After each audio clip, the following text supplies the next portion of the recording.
Today we are breaking down one of the most infamous poisons in human history, cyanide. But, we aren't going to look at this as just some standard, textbook medical case. We're going to treat cyanide exposure like what it truly is, a microscopic, perfectly executed true crime heist. Our goal for this explainer is simple. We're going to explain this biochemical mystery so easily and interestingly that you will literally never ever forget it. So let's just dive right into the crime scene. To start things off, we need to bust a massive myth. When you hear the word cyanide, you probably picture someone gasping for air, right? So here's the question. Does cyanide actually stop you from breathing? Like, does it stop oxygen from physically entering your lungs? Well, the answer is a resounding no. Cyanide doesn't stop oxygen from getting into your bloodstream at all. In fact, your lungs are working perfectly fine, taking in breath after breath. To find out what's really killing the victim, we have to look much, much deeper. Which brings us to Section 1, the cellular suffocation mystery. Think about it.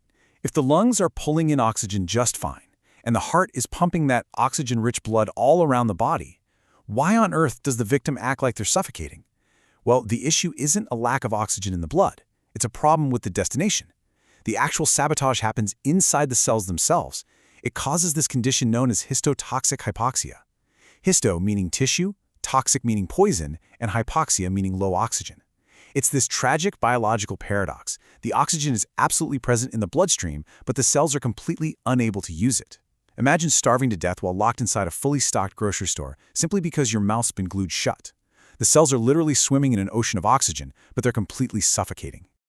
Let's move on to Section 2, normal cellular respiration. To really understand how the saboteur pulls this whole thing off, we first have to see what a normal, healthy system looks like. So let's step inside the microscopic factory of your body, the mitochondria. This is where cellular respiration takes place. Now, before the heist happens, the factory floor is humming along beautifully. Right there, on the electron transport chain, sits the absolutely critical machine, complex IV, or cytochrome C oxidase. Just think of this as the main engine. Inside this engine are two very specific docking bays, a heme A3 site, which contains iron, and a copper site. These two metals are basically the hands that catch the oxygen we breathe. Here's how the smooth, everyday process of life normally goes. Step 1. Oxygen arrives from the blood and binds beautifully to that heme A3 and copper center in complex 4. Step 2, because the oxygen is there to catch them, electrons flow smoothly right through the machine, eventually forming harmless water. And step 3, because the line is moving, the factory produces ATP downstream. ATP is the literal energy currency of your entire body. Basically, as long as this machine runs, you have energy, you're alive.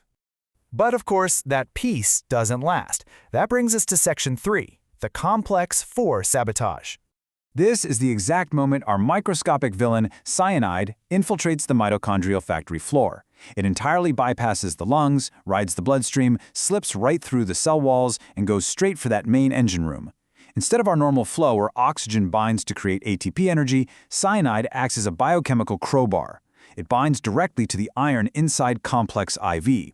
Suddenly, the electrons can't flow. The gears are completely jammed. The factory line grinds to a violent halt, and zero ATP is produced. It's the ultimate frozen gear.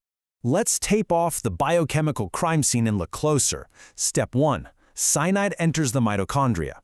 Step 2. It binds incredibly tightly to the ferric iron, that's Fe3+, in the heme A3 site. Then comes Step 3, the fatal blow. You see, complex IV normally uses these special protein sites, called histidine residues, to hold its metal ions perfectly in place. Cyanide violently disrupts this normal metal-histidine coordination environment. By wedging itself onto the iron, it breaks that delicate hold. And finally, Step 4. The enzyme completely freezes into an inactive state. The machine is dead.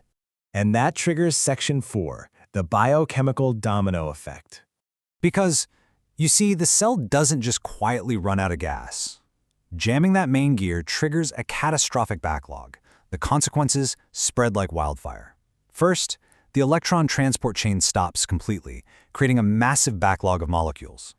Instantly, oxidative phosphorylation halts and ATP production entirely collapses. Now, without ATP, the cellular pumps, specifically those sodium-potassium pumps that keep the cell stable, completely fail. So the cell begins to swell up. Desperate for energy, it switches to its emergency backup generator, anaerobic metabolism. But that relies solely on glycolysis and produces a highly toxic byproduct, lactate. This triggers severe lactic acidosis. Finally, the swollen, incredibly acidic cell just dies. Let's zoom out a bit for Section 5, Real-World Farmer Exposure. Let's ground this in human reality for a second. A farmer might tragically encounter this exact microscopic sabotage by inhaling harsh pesticides or maybe smoke from burning certain plant materials like cassava, which naturally contains cyanide compounds. When those toxins are absorbed, the macroscopic symptoms are horrifyingly rapid. And now you know exactly why. It always starts with a headache and dizziness. Why? Because the brain requires massive amounts of ATP to function, and those factories are suddenly shutting down. This quickly escalates to confusion as the neurons swell and start misfiring. Then, as lactic acidosis takes over the body, seizures begin. Ultimately, as the heart muscle cells lose their ATP and literally fail to pump, it leads to sudden cardiac arrest. Those macroscopic, real-world symptoms are just a mirror of that microscopic ATP collapse we just talked about. Now, how do we keep all of this straight? Section 6, the ultimate memory trick. We've covered a lot of intense biochemistry in this explainer, but remember my promise at the start, I want you to remember this forever. So if you're a medical student, a chemistry nerd, or honestly just someone who loves retaining cool facts, this is your golden ticket. Ready? cyanide. Cellular oxygen not allowed inside detox enzyme. It's brilliant, right? Cellular oxygen reminds you it's histotoxic hypoxia. Not allowed inside reminds you it blocks the binding site, and detox enzyme reminds you of cytochrome C oxidase complex 4. So, whenever you hear the poison's name, the entire biochemical heist is literally spelled right out for you.